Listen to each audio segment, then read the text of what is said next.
Hi, I'm Annika Johnson from Al Johnson's in Sister Bay. I hope you enjoy my new video series called Door County Girl. These are stories of my life, the people and places that I love, and of course how we all survive here in northern Wisconsin. You can come back as often as you like, but don't forget to subscribe to Al's YouTube channel. I'll be posting lots of really cool new videos. So let's go.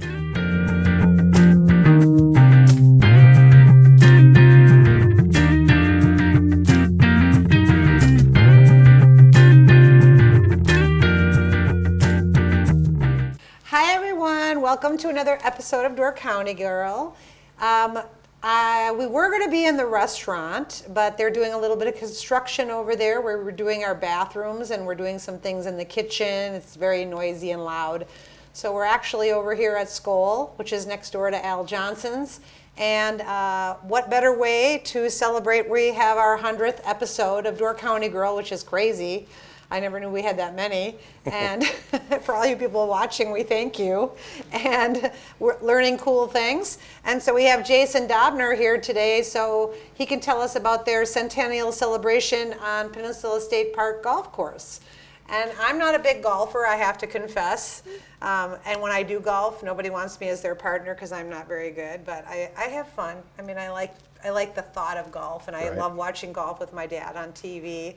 It's peaceful and relaxing, and my son Bo loved golf. He liked to go golfing with Karen Hall and his little friend Simon. So, I mean, I know about golf, but I don't know about golf. About the golf course at Peninsula. So I'm actually going to let you take it away because you know, so I'm going to ask you, like, first of all, where did you start? Like, why do you like golf? How did you get involved? Why do I like golf? I like golf. My grandfather, Earl, from the Sister Bay Bowl, actually, as a young boy, took me along. All of us basically played Maxwell and Braze. All the locals played Maxwell and Braze. But it was my grandfather, Earl Willems, that would take me along, and he played 3 to 4 to 5 times a week, and there was like 2 or 3 days where they were missing a player. So he just brought me along. He says, you're going to start somewhere. You're going to play with us. How old were you? Probably 12, 13, okay. You know. And so I got to play with the Forcemen, Maxwell and Braze, and things were great. And I'd learned Stanley Williams and Ernie Larson and my grandfather, and they were always playing games, and you could just feel the competition kind of just taking off. And then my grandfather, Leo Daubner, was a greenskeeper at Bay Ridge, working for Peter and Diane Trenchard. I didn't know that. Yeah. So Grandpa Leo was the greenskeeper, and then myself and a guy from Bailey's Harbor that we played on the golf team together, Jimmy Schultz, Brian Larson. We all worked under Leo at Bay Ridge. And then Jimmy and I actually went in front of the school board in 1990 and approached the school board because Diane was on the school board at that time and asked if we could have a golf team. And John Brand, who was on our board. Hey, what year were you? 1990 this all started. Freshman? I was a sophomore. Sophomore, okay. Sophomore. Oh. So we got the golf team started at Gibraltar, and we went to state our first year. So at that time, working at Bay Ridge, we felt like we wanted to do something in golf. So we went to Ferris State University, Jimmy and I, for professional golf management. And we worked throughout the country, and I had an opportunity in 1999 to come back to Peninsula and run Peninsula Golf Course. But didn't you play professionally for a while? You were really good. Never professional. You are good. Thank you. Yeah, I try. You were good. You still are good, yeah. I try. You know, I don't play as much golf as I used to back when I was in college and in high school. Played a lot more golf than what we do now. It's so busy. Golf has got to be fun. I don't play a whole lot of events, but it's just, I do have a passion for the game when I get a chance to get out there and play. Part of it is I put a lot of stress on myself, I guess I would say, because you expect your game to be at a certain level, but it's hard when you don't play.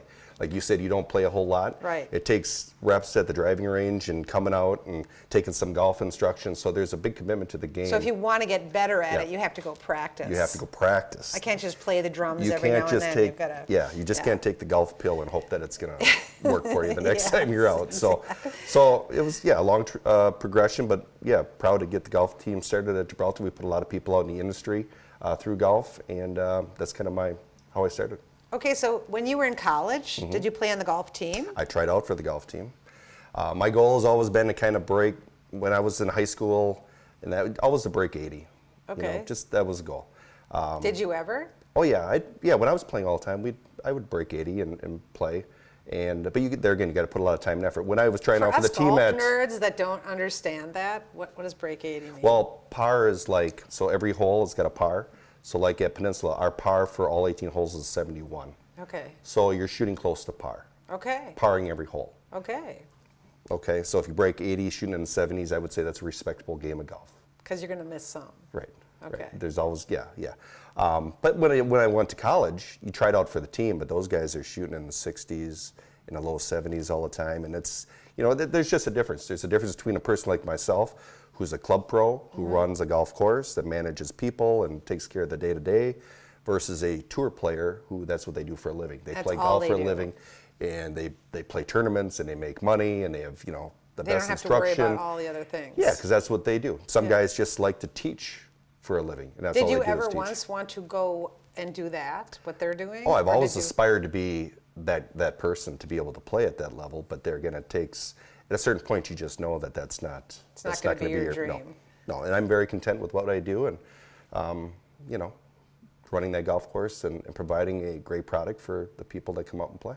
Okay, so then when you approached, okay, I'm going to backtrack a little. You approached them at the high school and you talked about it, and then once you were in the high school and you enjoyed the game, how did you get that job then at the Peninsula? I don't know if I missed that. So when I went to Ferris State University, there were internships that you had to do as part of your curriculum. So one of the internships I did was the first college intern at Kohler at Black Wolf Run. Oh, nice. Yeah, which was very nice. American Club, Black Wolf Run. And I did that in 93, and then I graduated in 97. I had an opportunity. I interviewed again at Kohler and took a job there and worked there for a couple years before. Remember John Mary? Yes. And Dan Anderson. Yes. Dan Anderson was the president of the PGA board at the time. I didn't know And they that came to either. Kohler, and actually we interviewed at Whistling Straits in the bar and asked me, would you like to come back to Door County? Because Kohler was a great job. Yeah. It was a great job and great people, and it's a 5-diamond resort, and you got to see all kinds of celebrities, and we had the U.S. Ladies Open in 1998, and so yes, it was a great experience for me to learn a lot about the game of golf. I worked out in Las Vegas, Chicago, Florida, all these different golf courses, which kind of grew me to be prepared to run a golf operation. But it was in 1999 that the guys came down and asked if I wanted to move back to Door County and take over Peninsula because a guy by the name of Tom Tooley was retiring. Yeah, I don't think I knew him. Yeah, he was the manager. Wally Ellman was the first manager for the Okay, I knew Peninsula Golf Wally Associates Ellman, in yeah. 1982. And then Tom Tooley took over for him in the early 90s, and then I took over for Tom when I came back. So. And how long have you been doing this now? This would be I've been a PGA member since, a member of the Professional Golfers Association since 2000. Okay. And I've been at Peninsula 18 years. Oh my God. This is my 18th season 18 years. at Peninsula. Wow. Yeah. Okay, so when you got the job at Peninsula, I know that you got married and had some children. Yep. So they were fine with you being a golfer and being there? Or did they want to play golf, your kids, and Yeah, so your wife play golf? We don't play as much golf as we should just because of the hours and the demand of the job. We like to be on the water, seeing that we're surrounded by the water. So growing up, yeah, the kids got involved in junior golf and all that, but do we play as much as we should? We probably spend more time on the water with all the other families on Sundays and all that stuff because that's really my only day off. But yeah, it's a transition that you work a lot of hours in the summer, like we all do. Yeah. And then it's a lot easier in the winter because golf course is closed. It's a seasonal business. And Okay. And you taught your kids how to play golf? Through your program? Well, I'm not we have two instructors, Sylvia Ferdon, who's been there since. Yes, I'm going to jump over to that topic. Yep. So you have a golf lessons for kids. We have a junior program for kids, yep. And then do you have for adults as well? We do. So- So I have two full-time teachers at Peninsula right now. And a lady by the name of Sylvia Ferdon, who's been there since the early 80s. She was a touring pro. She was a ladies golf coach for Baylor University down in Texas. And she's been the golf professional, teaching professional at Peninsula for many years. And she's always been kind of the person in charge of our junior program, of which we would have 2 different camps in the summer with kids ages 8 to 14.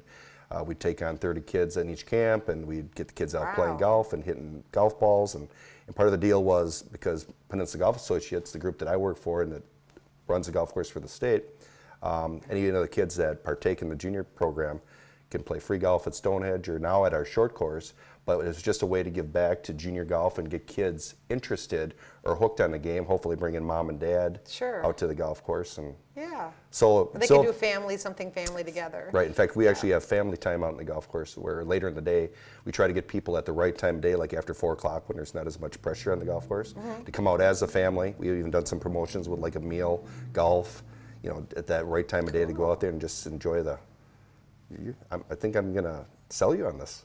Yeah, I wish I had some kids, I'd sign them up. So if somebody, the camp is how long? Like if you had 30 kids in camp? Yeah, so there's is a it 4-day every day? camp in June. There's a 4-day camp in July. So Monday June to and Thursday. July. Yep, and the dates will be coming out, usually we post everything like March 1st. Does it fill up quickly? It does. And how do they sign up? They call the clubhouse. So they just call the clubhouse? Yep, and then there's an entry form or a form that's got to be signed and payment made. Can they do it online? No, we're No. a little old-fashioned that way. So you're a little old-fashioned. So you have to do it by getting the paperwork. Because there's a release that needs to be signed Sure. by the parents or the guardian. Okay. So we've got those 2 camps, and then we have a program called First Tee, which is a nationally recognized program that runs on Wednesday nights, and that goes all summer long. So the 2 4-day camps are probably geared more for a person that might be up here on vacation for that week, but then for our local kids, Wednesday nights all summer long seems to make sense, especially in competition with softball, baseball, soccer, all those other sports. And so it's just one night a week. Yeah, and plus from a teaching standpoint, you don't want to give them too much too quick. Right. So one night a week, let them hopefully get out to the golf course a couple times. Because there again, in any one of those programs, as long as you pay to get in the program, you can receive free golf at the short course for the whole summer. Oh. And that's just our way of giving a nice opportunity to hopefully hook them into the game and want them to continue to play. I did not know this. I live here and I did not know we're learning. this. This is interesting. Okay, so then what about adults?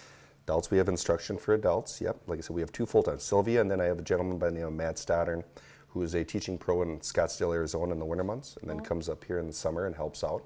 Because it is a full-time job. I used to give lessons, but I was finding myself on the tee 6 to 8 hours a day, and I have 50 employees and a full operation to run with a restaurant, that it just took up too much of my time. So really to do it right, we just brought on full-time instructors so they can do playing lessons, they can do junior programs, they can do groups for men, women, couples, whatever. So try to give the full variety of lesson opportunity if people are looking for that. The gal that you hired for the kids and the guy that you hired for the adults, do they have helpers too? Or do they always, I mean, if I called them up and said, I want a private golf lesson and I'm an adult, Yep. do they have people that also help? Because you're going to have a lot of people that want to have If a private it's a group session. setting or in the junior setting, I help. We have some board members that volunteer and help. So yes, especially when you have 30 kids, Yes. ages 8 to 14, running around with a golf club. Oh my God. Number 1, safety. Make sure safety first, that nobody gets hurt.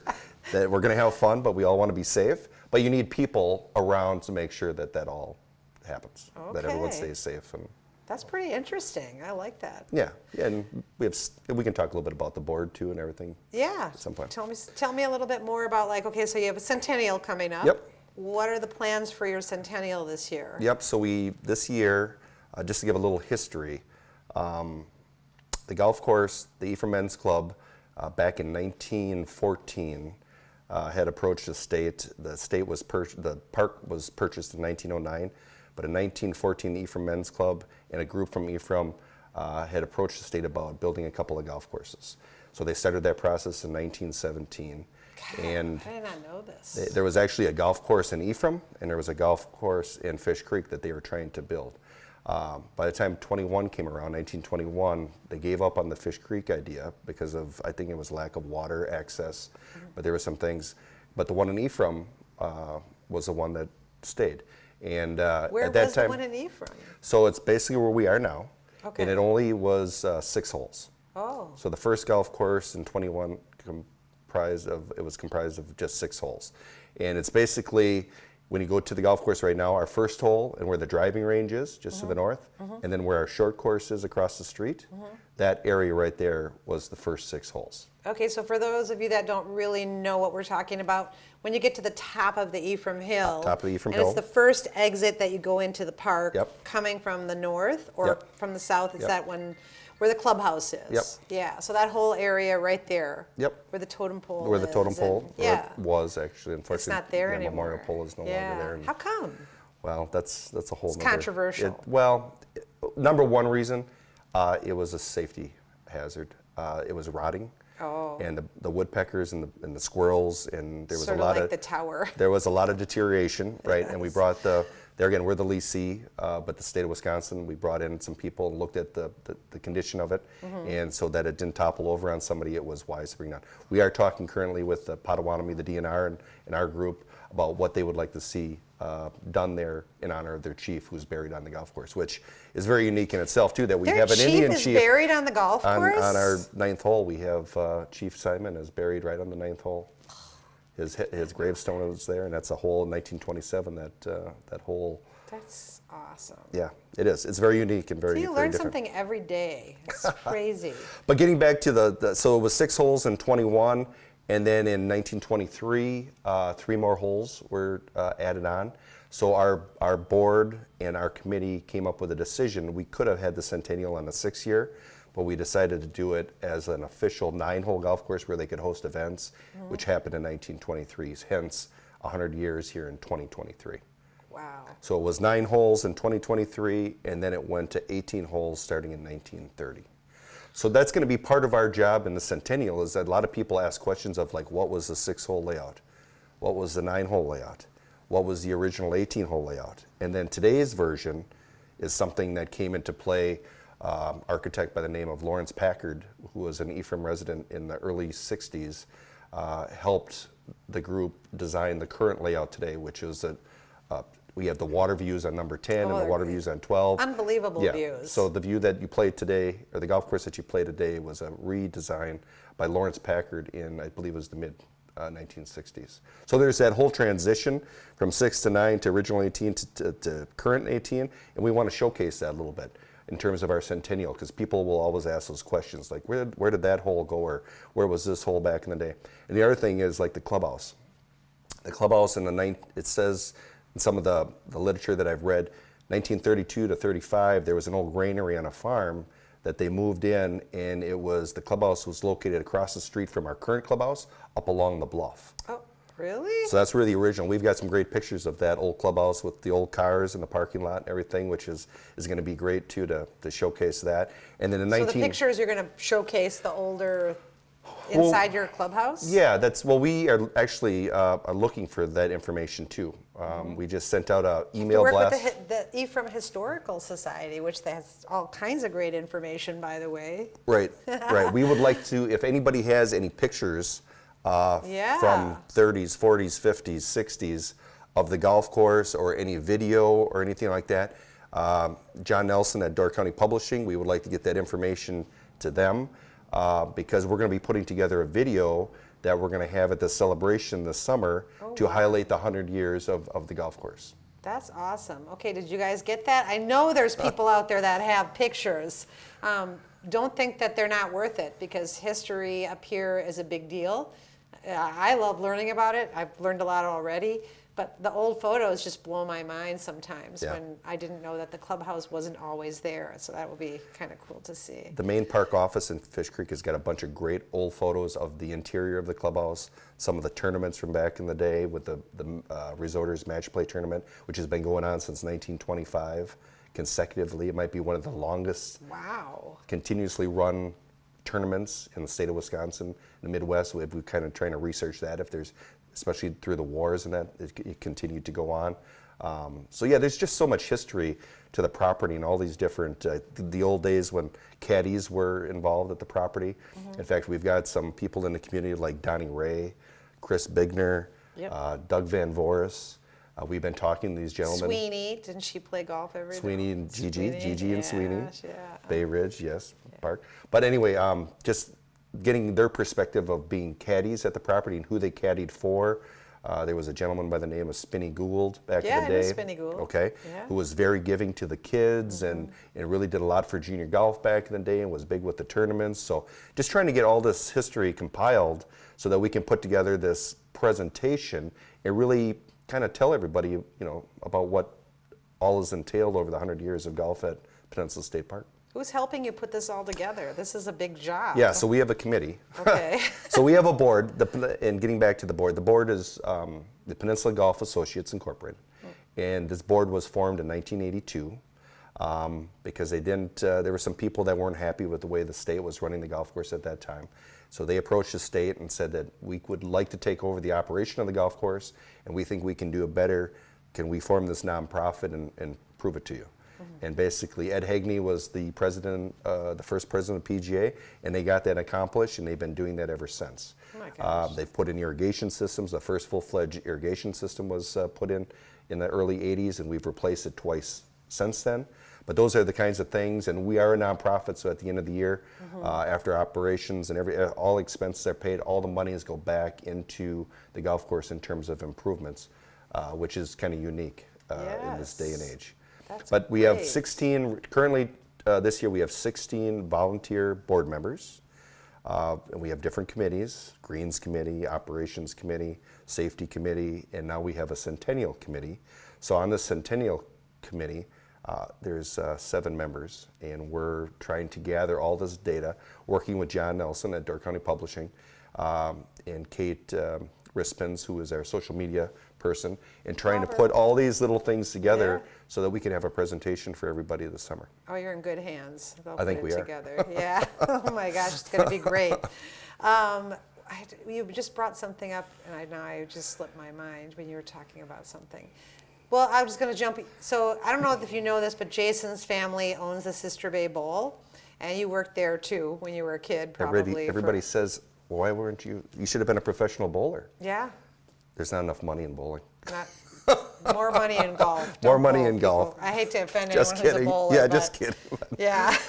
But his family, your Penny and your... My mother, Sharon. Yeah. Everybody worked there in the family, just like at Al's. We all Yep. worked there. And actually, we have great photos of my dad and my grandfather, Earl. Yeah, Yeah, Earl. yeah. So that one with the pushing of the wheelbarrow, we did it in one episode, I think it was. Fall Festival, right? Earl lost a bet. Bet. And had to push my dad up the Sister Bay Hill in a wheelbarrow. Yep. So I've got that, yeah. So that's the Earl Willems we're talking about. And by the way, Earl Willems and my dad bought Packer tickets together long time ago. So we have season tickets. We have 3, but you guys have like 6, right? Next to us? We have 4. You guys 4. have 3, and then we have 2 alongside you, and then Yeah, the we other all 2. sit Yep, together yep. at the Packer game, but of course it's on the Bears side. I mean, it's not on the Packers side. It's on the visiting team side. So when we go, sometimes we get inundated by the other fans, but it's okay. My dad's a diehard Bear fan, unfortunately. I also found out, I was reading through some stuff today, and I saw that, I knew my grandfather was one of the original board members for PGA in 1982, but so was your dad. Oh, yeah. Ed Johnson, Earl Willems, 2 of the founding members of the Professional Golf And my Associates dad in 1982. pretended he was a good golfer. He Yep. liked to go golfing, Yep. but he didn't take much time off from work. He didn't have any time. Yeah, he's got his Chicago Bears golf clubs and his Chicago Bears everything. And actually, we just did a red putter episode, and my brother brought the golf clubs and wore the jacket and all that kind of stuff. But so getting back to The 100 year? yes, Okay. tell us when is there a specific day that you have a celebration, or is it going to be celebrating all summer long kind of thing? Well, we want to have photos and things put out, like pictures.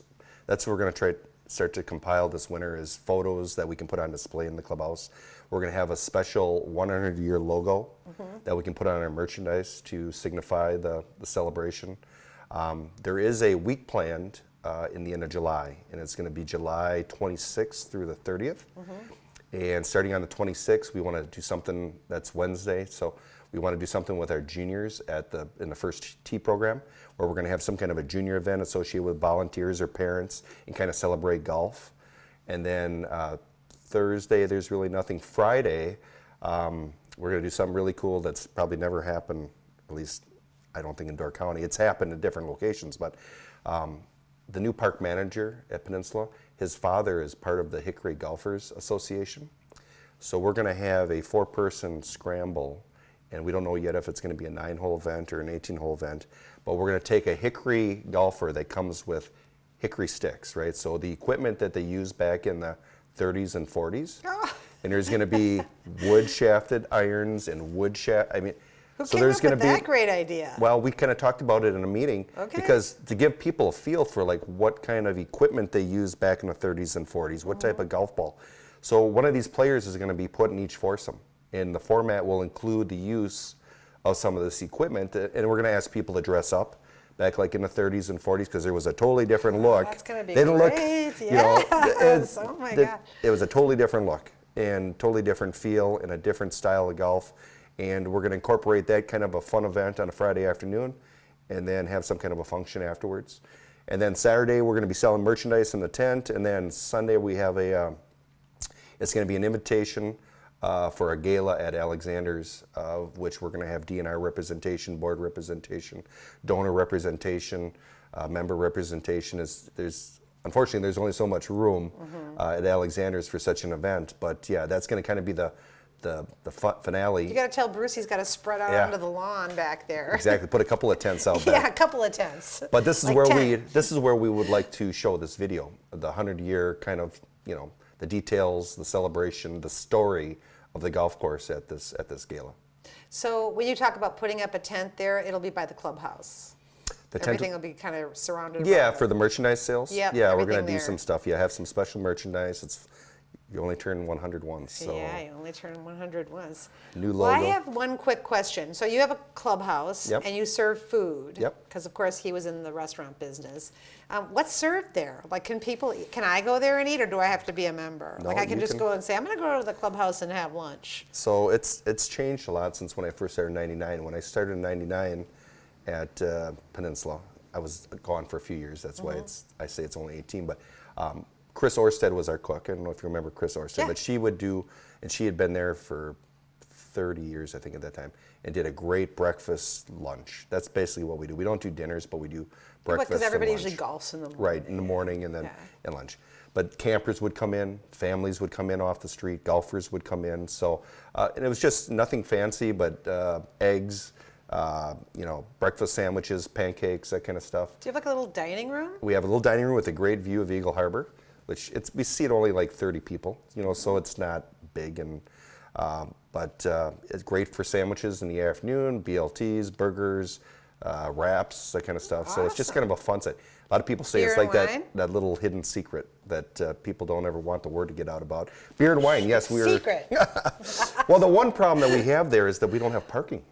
Yeah, I was going to say, where's everybody parked? So all the golfers are coming to play their round of golf, and then people want to come in and enjoy the restaurant, and where can you park? It looks like the restaurant's full or the parking lot's full because. But they're golfing. But they're all golfing. Yeah. Right. So where do they park? It's a well, they limited can carry out, right? They can call up and say, hey, we're going to go on a picnic. We got to figure out how we can have the trolley just come in there and drop off a load and then pick them up on the. Yeah, that would be great. You do carry outs. We do. Okay. And mornings are great because it's slower time, but yeah, but we do offer food service. Well, one of my best friends, Karen Claiborne, I call her Casey, her husband worked there. Okay. John. Oh, John. Yeah. Yeah. So John worked at the driving range for us. Yeah, yeah, he loved working there. They might actually. Hey, John, if you're Hi, watching. John. Hi, John. Hi, And Casey. He's retired now. Yeah. Okay. Well, is there anything else you want to tell us about the golf course, or to get people inspired to try golf? I know that everybody thinks that, just because I stink at golf, I think I'd still try it. I'd still want to go and do it, I mean, if you're a tourist and you come up here, what would you say to them to get them to say, hey, you should come and just play golf? I would just say, like, golf, first off, is a very intimidating game, right? So when you come out to the golf course, there's usually, people get intimidated because there's rules, there's dress codes, there's all these crazy the dress things. codes. Look at me. There's I would all be these kicked out right crazy away. things, and it's gotten a lot more relaxed over the years here because we're just trying to grow the game and make it more enticing for people. But the key is, if you're just learning the game, to maybe start out the driving range or like our par 3 short course, where you don't have the intimidation of being paired up with somebody. That's why we did that's one of the things that we really am talking about, the par 3 that we built in 2014. It's like the non-intimidating place to go play. It's 6 holes that are par 3 of 80 to 110 yards. It's on natural turf, but it's that place to kind of learn the game, get a feel for the game so that you can transition. It wasn't too You start bad. at the range to start and hit a few balls, and you start liking that. Then you come over to the short course, and now you get a feel of like hitting a tee shot, hitting a bunker shot, going on And the that's green. the one on where the other side of the road? Yep, right across the Yeah. street. There's 6 holes in there. Yes. That we built in 2014 with the help of some great contributions on that. That was not done specifically by Peninsula Golf Course. We're a nonprofit. We had 7 individuals give us $625,000, donate, contribute to make that happen. So it was a great thing to grow the game. Thanks, everyone. Yeah, That's great. Exactly. Yeah. But, something like that, par 3, and then maybe you come out to the big course and pick the right tee, right? So sometimes people think, I'm coming to the golf course, I'm going to play from the blue tee. Well, that's the tee all the way in the back. Well, maybe you only hit the ball 100 yards off the tee. Well, maybe you should be up at the gold tee. So we have 4 sets of tees: gold, red, white, blue. So Okay. there's a different tee for everybody based on your skill. So there's a lot of things. I didn't know that. Yeah. So, I always thought about starting like a golf, maybe I can talk to John about it, like a Golf 101 series. Trying to teach people about the basic things to be expected when they come to the golf course, because, people are all paying their money and we want to give a great experience for everybody, but there's ways to transition through so it's enjoyable. Right. So Taking you should some probably lessons. take a lesson Take a first. lesson.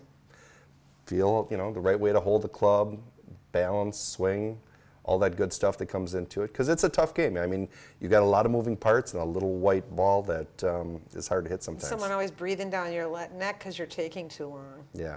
Well, we're busy. Just yeah, pass me yeah, up. Go ahead. You go ahead. I'll wait. Yeah. Yeah, it's always Might interesting be a the while. mix of golfers that we get on a day-to-day Yeah. basis. but- Usually people are pretty friendly. It's out, beautiful weather, beautiful view. yeah.